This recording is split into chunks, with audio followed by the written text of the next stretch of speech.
Oh, I'm live. Wow. All I can say is that what happened there.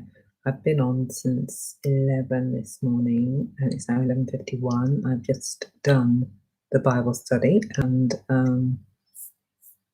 it looks like it's on now, and it seems like, well, it's a shame, really. I'm just going to summarize what I actually talked about. 15 minutes, really, or 8 minutes, and that is chapter 17.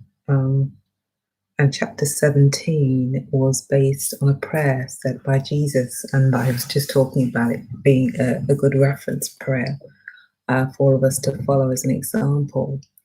And I mentioned several points in that prayer that I thought would be of interest and key to everybody.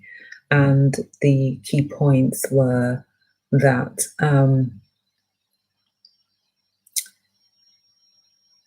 that Jesus prayed not just for himself, but he prayed for his disciples and for the followers of his disciples for the future. And he considered the things they were going to go through, and he prayed this perfect prayer. And he prayed in tune in light of the service that they would have to do. And he establishes to the Father that he's done his assignments at the end of his assignment, so he's prayed about that. And he's given an account of everything he's done, which is that he's kept all the disciples that he was handed or guided to have and trained by God, apart from the one, which is Judas, and that he said was to be done because of the fulfillment of the prophecy. He also establishes them. He ordains them in the prayer. He ordains the disciples in the prayer by saying that they are of God. And his aim is he wants everybody to be in unity and in one, and of the same mind, same attitude as he and the Father has. And that's what he prays for them. And that as Jesus was with the Father obedient, that they would be obedient with him when he guides them, which they're obviously going to need when they go out. And he describes them as being sent out just like he was sent by the Father on a mission. He's sending them on a mission. And he keeps himself pure and linked into the Father so that he can be useful to his disciples. And I just really reiterated that a lot of pastors have challenges with their disciples and with teaching their congregation. And as such, when they have these challenges with teaching their congregation, it's a lot they have to go through. And they can only do this if they remain connected to Christ and linked in, constantly feeding on the word.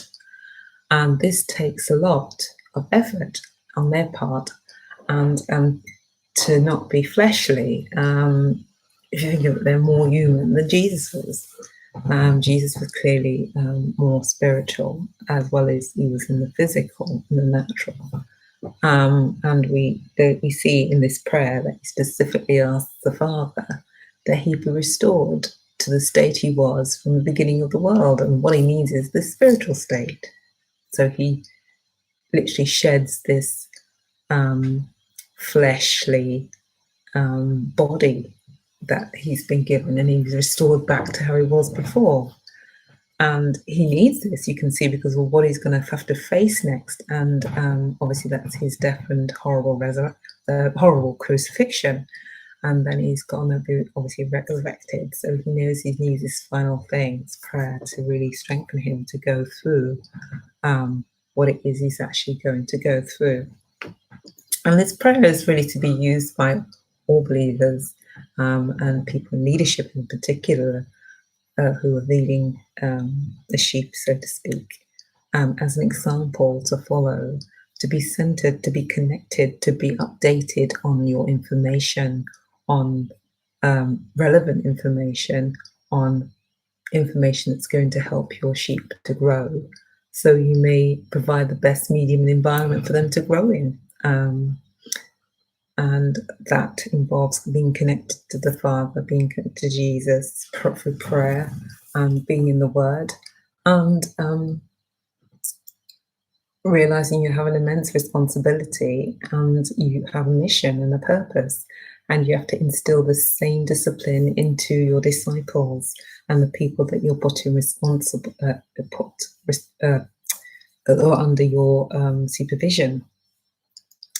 So that was the main gist of what I actually discussed this morning, reading through chapter 17. And I have a sneaky feeling this is going to be the shortest Bible study video that I'm going to post up. It's going to be posted up on the website. But in any event, this is the case, and that was this morning's Bible study. If there are any comments that you'd like to make or anything you'd like to ask me, please do so. You've got the comments page, which it should be immediately underneath this video, or you can get it in the link in the website. I put the website details up.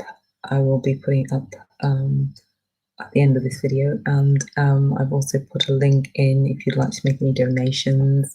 I pray you share this with your family and friends, and I pray that it blesses you. And the message this morning, I think, is very clear about keeping yourself pure and in Christ and sanctified, so that you may lead the life that God wanted you to lead, and to be connected to Him and to know and to fellowship in His love.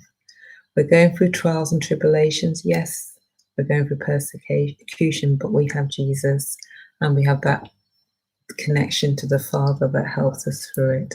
And it's through this wisdom and this love and this knowledge that we have that helps us see quite clearly what is ahead of us and what we're trying to avoid in the pitfalls of life. And on that note, I'm going to end. I pray that you're blessed, and I shall hopefully see you next week. May God bless you and keep you. Goodbye.